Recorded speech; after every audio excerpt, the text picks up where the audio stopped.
Hello guys, તો આજે આપણે શીખશું ગુજરાતી ફેમસ ફાફડા. આ ફાફડા ગાંઠિયાનો વિડીયો હું તમને શીખવીશ અને વણેલા ગાંઠિયા પણ શીખવીશ. તો ચાલો આપણે બનાવીએ. સૌપ્રથમ આપણે 250 જેટલો લોટ લીધો છે ચણાનો. ત્યારબાદ આ ચમચી જેવું અજમો, ચમચી જેવું મીઠું અને સ્વાદ મુજબ આપણે મીઠું લેવાનું છે. ત્યારબાદ હિંગ લીધી છે અને ખાવાનો સોડા હોય છે જે ગાંઠિયાનો સ્પેશિયલ ઈ લેવાનો છે તમારે ચમચી એક. ત્યારબાદ અડધો કપ જેટલું તેલ લેવાનું છે મોણ માટે અને અડધા ગ્લાસથી ઉપર જેટલું મારે પાણી જોયું હતું.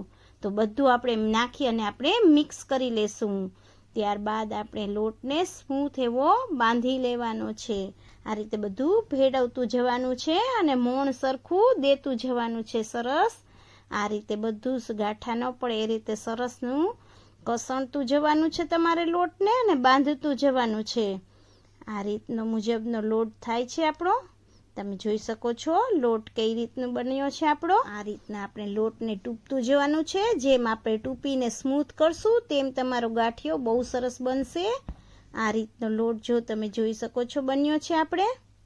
ત્યારબાદ આપણે કડાઈમાં તેલ મૂકી દઈશું અને સૌ પ્રથમ આપણે થોડો એવો લોટ પાટલા પર લઈ આ રીતનો મેં લાકડાનો પાટલો રાખ્યો છે. જો તમારી પાસે લાકડાનો પાટલો ના હોય તો તમે રોટલી વણવાના પાટલા પર પણ કરી શકો છો. આ રીતનો આપણે ભેડીને ભાર દઈ અને આ રીતે ગાંઠિયો વણવાનો છે. સરસ રીતે થોડો એવો કઠણ સેજ અમથો કઠણ લોટ હશે ને તો તમારો ગાંઠિયો બહુ સરસ આસાનીથી થઈ જશે. આ રીતના હું પટ્ટા બનાવી લઈશ અને ત્યારબાદ આપણે ગાંઠિયાને તળી લેવાના છે. તળવામાં પણ તેલ તમારે મીડિયમ રાખવાનું છે. એકદમ હાઈ તેલ નથી કરી નાખવાનું. થોડું એવું મીડિયમ હશે તો બહુ જ સરસ ગાંઠિયો ફૂલશે તમારો. અને હળવા હાથે સરસ પોચા હાથે બનાવશો તો તમારા ગાંઠિયા પણ બહુ જ સરસ બનશે. આવા બજાર જેવા ટેસ્ટી ગાંઠિયા બનશે તમારા. તમે જોઈ શકો છો આ રીતના ગાંઠિયા તૈયાર થઈ ચૂક્યા છે આપણા. ત્યારબાદ તેમાં હિંગને સ્પ્રિંકલ કરી દેવાની છે. આ રીતે આપણા ગાંઠિયા વણેલા હવે બનાવશું આપણે. આ રીતને વણતું જવાનું છે. જો પહેલાં તમારે થોડી ટ્રાય કરવાની છે. જો ગાંઠિયા તમારા ના બનતા હોય તો આ રીતે તમે વણવા શીખી શકો છો. 2-4 વાર કરવાથી તમારા ગાંઠિયા પણ સરસ આવા થઈ શકશે.